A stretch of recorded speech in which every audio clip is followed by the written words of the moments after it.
Friends, आप सभी का मेरे चैनल में स्वागत है।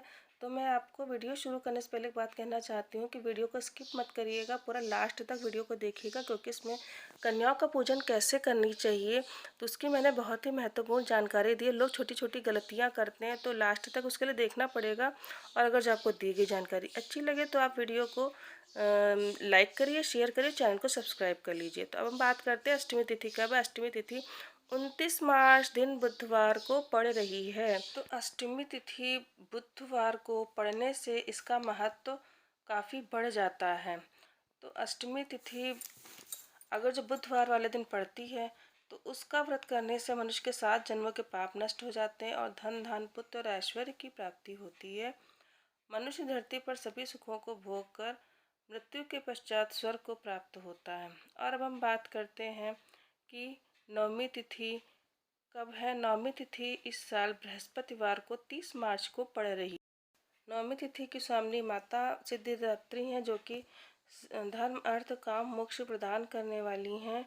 और 9 नंबर जो होता है वो अपने आप में ही पूर्ण होता है, क्योंकि 9 के बाद में कोई नंबर नहीं होता, 10वां नंबर आ जाता है। तो 9 संख्या अपने आप में ही पूर्ण संख्या होती है। तो नवमी तिथि का महत्व बहुत ही ज़्यादा होता है। और इस दिन नवमी वाले दिन तो 4 शुभ योग बन रहे हैं।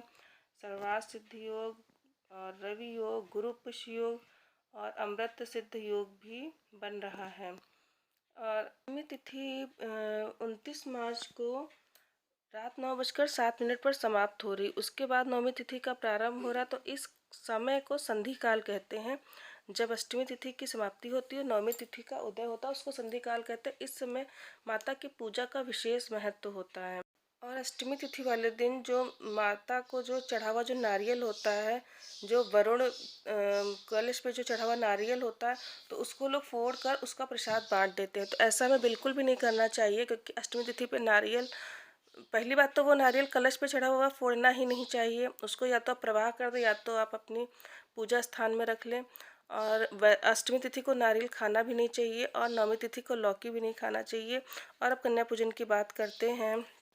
बहुत से भाई लोग होते हैं, बहन लोग होती हैं, जो कि कैलेंडर में देखते हैं कि नवमी तिथि तो कैलेंडर में दी हुई है, लेकिन नवमी तिथि कहीं 10 बजे समाप्त हो जाती, सुबह या 11 बजे या दोपहर में या शाम को समाप्त हो जाती। और वो कभी शाम के बाद कन्याओं का पूजन करते हैं, तो उसका कोई मतलब नहीं होता है। तो नवमी तिथि जितने समय तक रहे उतने समय में ही कन्याओं का पूजन कर लेना चाहिए। और या तो फिर अगर जो ऐसा संभव नहीं है तो आप अष्टमी को ही कन्याओं का पूजन कर ले। अगर जो आपके यहाँ ससुराल में, खानदान में अष्टमी को कन्या पूजन की जाती है तो आप अष्टमी को कर ले तो ज़्यादा सही रहता है। और अगर जो नहीं की जाती है तो किसी पंडित जी से पूछ कर कि नवमी तिथि कितने बजे तक है, तो उतने समय में ही आप कन्या का पूजन कर ले, क्योंकि बाद में माता पृथ्वी लोक से चली जाती हैं। जब नवमी तिथि की समाप्ति हो जाती है तो कन्या पूजन का कोई महत्व नहीं होता। इस साल नवमी तिथि 30 मार्च को रात 11:30 बजे तक रहेगी। तो इस साल तो लेकिन फिर भी आप कोशिश ये करें कि दोपहर तक कन्याओं का पूजन कर लें, कन्या भोज करा दें दोपहर के पहले तक। और अब हम बात करते हैं कि कन्या को पूजन कैसे करना चाहिए। तो एक दिन पहले ही कन्याओं को आमंत्रित कर लेना चाहिए। जब कन्याएं घर पर आए तो उनका प्रसन्नतापूर्वक उनका स्वागत करना चाहिए हंसकर। और कन्याएं जब घर पर आए तो उनको सबसे पहले उनके चरण धुलाने चाहिए। तो वो किसी बड़े बर्तन में, साफ बर्तन में उनके जल से, दूध से चरण धोइए और साफ कपड़े से उनके पैरों को पोंछिए और उनको साफ आसन दीजिए बैठने के लिए और उनके पैरों में आलता लगाइए। उसके बाद माता जी को आप सिंदूर लगाइए और अक्षत लगाइए उनको, और उनका दीपक से उनको आरती भी दिखाइए।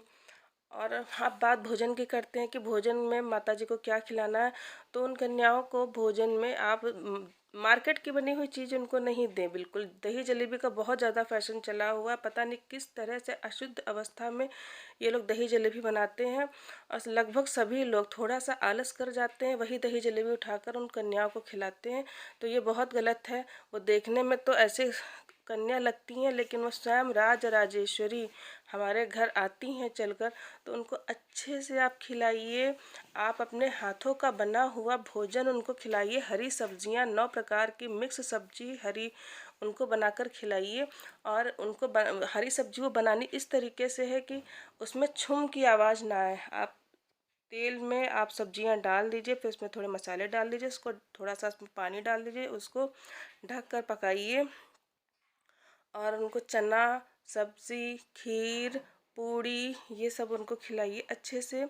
और पहले जब भोजन बन जाए तो पहले माता जी को, माता की जो आपकी फ़ोटो या मूर्ति जो भी आपने स्थापना की है मंदिर में, पहले भोग लगाइए, फिर उन कन्याओं को वो भोजन समर्पित कीजिए।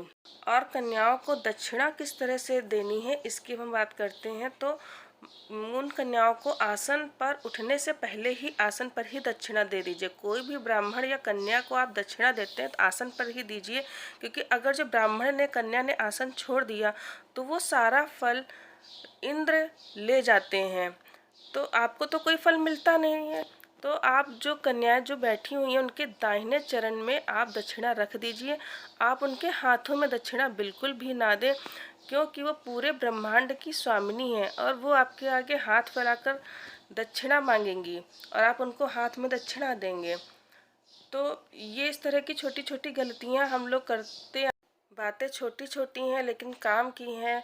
जो हम 9 दिनों की हमने तपस्या की है, व्रत किया, उसका पूरा फल अगर जो हमें मिले, तो इस तरीके से हमें कन्याओं का पूजन करना चाहिए। कन्या पूजन में देवी भागवत में बताया गया है कि 2 से 10 वर्ष की कन्या का ही पूजन करना चाहिए, क्योंकि 2 वर्ष से अगर छोटी कन्याओं को हम पूजन करेंगे तो उनको गंध का और स्वाद का कुछ भी पता नहीं होता। इसीलिए 2 साल से ऊपर की कन्या और 10 के अंदर की कन्याओं का ही पूजन किया जाता है, देवी भागवत में बताया गया। तो पारण तो आप अपने हिसाब से करेंगे। बहुत से लोग नवमी को पारण करते हैं, बहुत से लोग दशमी को पारण करते हैं। तो पारण जैसा आपका विवेक हो उस हिसाब से पारण उस तिथि को करिए। तो और लास्ट में एक बात और मैं कहना चाहूँगी, आप लोग भोजन में, बहुत से लोग ऐसे होते हैं जो भोजन में कन्याओं को मैगी बनाने का भी बहुत फैशन चल पड़ा कि कन्याओं को मैगी पसंद है, चलो मैगी बनाकर खिला देते हैं, जो कि बहुत ही गलत है। शास्त्रों में ऐसा कुछ भी महत्व इसका नहीं बताया गया। इस तरह के भोजन का कोई मतलब। और कन्या को कुरकुरे के पैकेट वगैरह दे देते हैं, तो कृपया ऐसी गलती ना करें। ना तो उनको कोई प्लास्टिक की चीज़ उपहार में दें। अगर जो आपको दी गई जानकारी अच्छी लगी हो तो चैनल को सब्सक्राइब करें, अपने रिलेटिव्स और फ्रेंड्स में ज़्यादा से ज़्यादा शेयर करें, लाइक करें। ओम नमः।